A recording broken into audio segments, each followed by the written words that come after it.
Welcome back to the channel, Guesswork Fitness. My name is Shiloh Bryant. We're about to get into another video. You know, we're all about empowering moms to transform lives and change the world. This is the third video in a three-part series called Effortless Nutrition. Made simple. We're taking that overthinking and throwing it in the trash. Everything you need to know is in this three-part series for you to lose weight, to maintain weight, to put on muscle, to get that thick, toned, curvy look. Everything you need to know is here. We're trying to take the complicated, take the overthinking and make it simple, because if it's simple, you'll start it. If it's simple, you'll be consistent with it. And if it's simple, you'll change your life. If you have not watched part 1 and 2 of this series, stop this video right now, go to the playlist called Effortless Nutrition and start with video 1, then hit video 2, and then come back to this one last.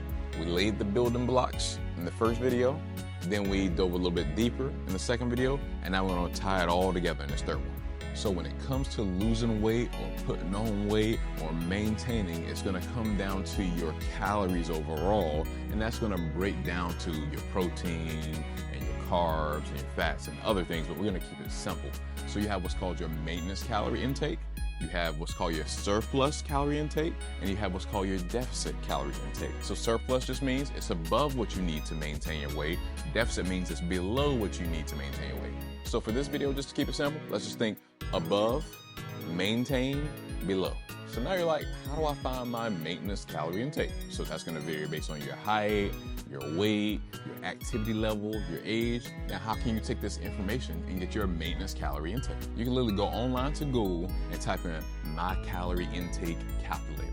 And you will see a bunch of different calculators pop up, and it'll give you a place to put in your height, to put in your current weight, to put in how active you are right now. There's a couple of different checkboxes. It'll put in your age, right? And now it takes all this information and it spits back out to you, hey, this is what your maintenance calorie intake should be based on all these factors. So based on your goals, now you take this number and say, do I want to put on more weight, or do I want to lose weight, or do I want to maintain? So let's say, for example, your goal is to gain weight. You can take that number, let's just say it was 2,000, for example. You could take that number now and add 250 to 500 calories on top of it based on how aggressive you want to be, and that's going to help you now gain a certain amount of weight per week.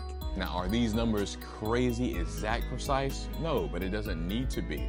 Now you can say, I did this, I followed this each day this week. Now, what did I look like at the end of the week? If you want to say, dang, I wish I would have gained a little bit more, then you can say, you know what, let me add a little bit more calories. If I didn't want to gain that much and I want to gain a little bit less, then I can say, you know what, let me pull it back a little bit. So if you were, hey, my maintenance calories that it said was 2,000, now you raise it to 2,500. Let's say that was the example you used, and you know what? I gained 2 pounds this week. Okay, that's what I wanted. Okay, well, now you leave it that same way next week. Now let's say you upped it by that 500 or 250 or whatever you decided to do. Let's say you upped it by that amount and your weight didn't change at all. You still stay the same. Well, guess what?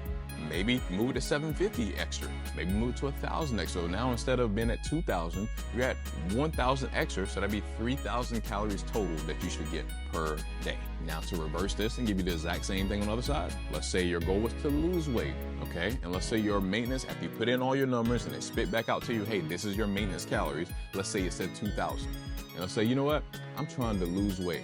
All right, I'm gonna take away 500 from it. So now my maintenance calories is gonna be 1,500. So now to lose weight, my calories for each day is gonna be 1,500. And then you're gonna reflect back at the end of the week and say, hey, what does my weight look like? Did I lose weight? If I didn't lose any weight, you know what? Maybe I need to knock it back just a little bit more. So maybe now my calories for each day is 1,250 or it's 1,000, whatever that number is. This is giving you a base that now you can change. So, hey, I'm just trying to maintain weight. Well, now you stick to that maintenance calories. And let's say you stick to that maintenance calories and you're like, wait, but I still gain weight. Okay, pull it back just a little bit. So now you have the ability to guess and check and play around with it to find what works for you and your body and where you're currently at right now. So now you know how, if I want to put on weight, if I want to lose weight, or if I want to maintain. And in the other video, I've already showed you exactly how much you need of the protein and the carbs to go towards your goal. You have everything you need to know. And the first video is even more how to keep it simple before you even get here. You can really even just take the first 2 videos alone, heck, the first video alone, and get towards your goals without even diving this deep. This is just so that you can go further and further and say, you know what? Hey, I did this now. I got this down. You know what? Guess what? I want to take it up a notch. Let's go here. Let's go here. It's up to you what you want to do based on your body and your goals. Now, when it comes to weight loss or weight gain, there are extreme ends of the spectrum, okay? You don't want to say you're trying to lose weight. If you're losing weight naturally and you're over here dropping 20 pounds in 1 week, that's extremely aggressive and it can cause other complications. That's not really a healthy way to lose weight, is losing that much. That means you're being very, very strict. That means you're going a little too fast. If you're trying to put on muscle or you have some muscle in your frame already and you're losing it too fast, you're actually gonna be losing some of your muscle too, which is gonna take away from your curves and that toned look that you're looking for. So I would say on average, a healthy amount of weight that you can lose without going too far overboard is about 1 to 2 pounds, 3 pounds, somewhere in that kind of range per week. Now, if you're on the heavier side where you have a lot of weight on you, it is possible for you to lose 5 pounds, 10 pounds in a week, and it'd be okay because you had so much excess fat on your body that now you're getting rid of. So when you first make these changes, now it's gonna change faster pace. But as you get down on your weight, you'll notice the numbers start decreasing where you're not dropping such big numbers. It's always more about the consistency that you're doing something at versus, hey, I dropped 10 pounds this week, but next week I dropped none. The next week after that, I put on more. Think about how much further along you'd be if you dropped 1 to 2 pounds a week. If you drop half a pound per week, it adds up at a very rapid rate and you look back and you're like, oh wow, this is me? And anybody who's working out, I tell you, the scale is not the #1 answer. The scale a lot of time cheats so many people out of their dreams. We have a video on this about how the scale can mess you up. It's more important about how you look, how you feel, than the scale itself. Because when you're putting on muscle and you're working out in the gym, you actually could be gaining a little bit of weight, but actually the weight that you have looks so much better. When you lose weight very fast and you're not doing any lifting at all to tighten up the muscle, it can leave a lot of loose skin.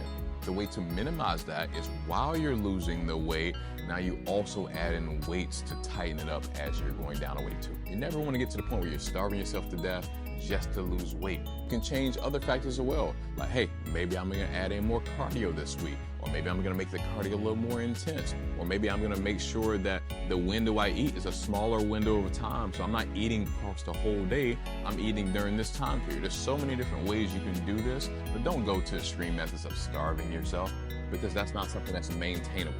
This whole series is about, you don't have to have a diet. You just need to make little changes that add up to make a huge difference in your life. I cannot stress to you enough, if you have not watched the other 2 videos in this series, you need to go back to this playlist of effortless nutrition and watch them. They will be a game changer for you. There's so much content here that literally you have everything you need to know about. Working out, mindset, fitness that's already here on the channel, and we just get warmed up. Binge watching this kind of content versus the content that has you scrolling for hours and you didn't learn or gain any kind of value from it at all, this will change the game for you. Binge watch this and watch what happens. On that note, that's the end of the video, New Birth Fitness family. Like, comment, share, subscribe. Share this with somebody else that needs to hear it. A lot of people need to hear this kind of information. That's the end of the video. We'll be back with another video before you know it. Let's level up, New Birth.